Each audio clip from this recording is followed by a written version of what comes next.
This video is going to cover Objective 3.2 practice tasks. The first step asks you to configure the table options to format alternating rows with different fill colors. We're going to select B2 over and down through N23, and we're going to actually check a couple of boxes on the Table Design tab. Later we add a total row, so we're going to go ahead and add it now. Then we're going to add banded rows, and then we're going to also add a first column row. After you've checked all three boxes here, header row was already checked. We've got all four boxes checked. It asks us to configure the table style options to emphasize first column, which we've just done, and then move the July column so that it's between June and August. So we're going to click right on the letter E here, and we're going to hover right below it until you have a four-headed arrow. And then you're going to click on it and drag that column so it's right between June and August.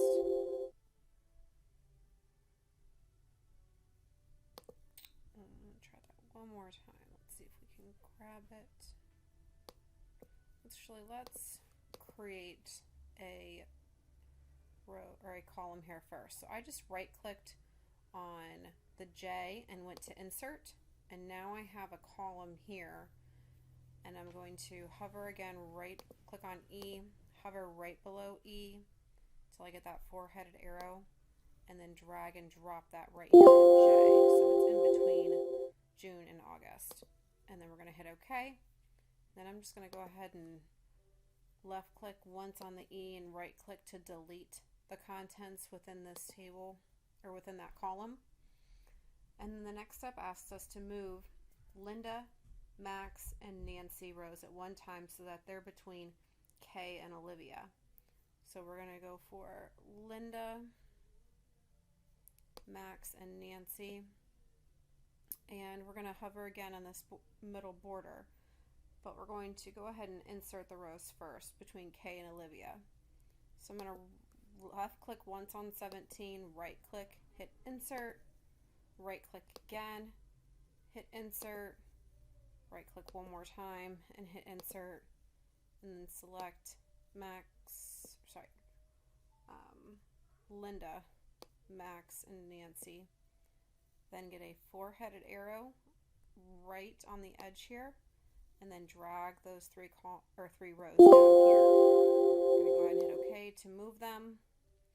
And I'm going to select 5 through 7 here, right click on 7 and hit delete, and now we've moved columns and rows per the instructions.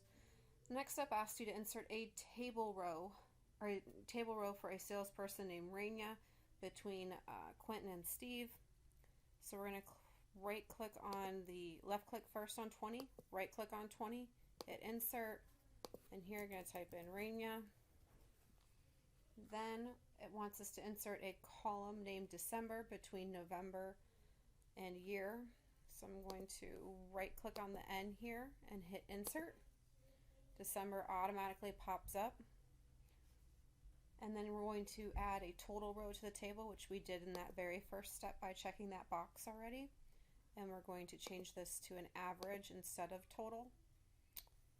And let's actually do,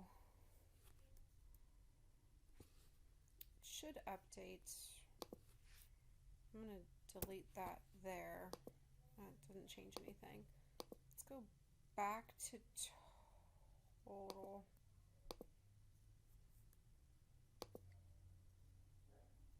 I'm going back to sum. It's not giving me anything as an average here, and I'm not really looking for an average here because these are the names. We're looking for an average to go all the way across. So I'm just going to go ahead and drop down again, make sure I'm on average real quick, then grab the bottom right hand corner and drag it over to the other cells, and then here just type in the word total, and I'll compare it with the results file in a second. And then it says modify the cells in the average row to calculate the average sales for each month of the year, which we just did, and then delete the year column from the table. So I'm going to hover over the O right here, right click and hit delete. And there's nothing in N, so we can't calculate anything. And we're going to compare it to the results file, and that's exactly what they're showing as well. So this completes objective 3.2 practice tasks.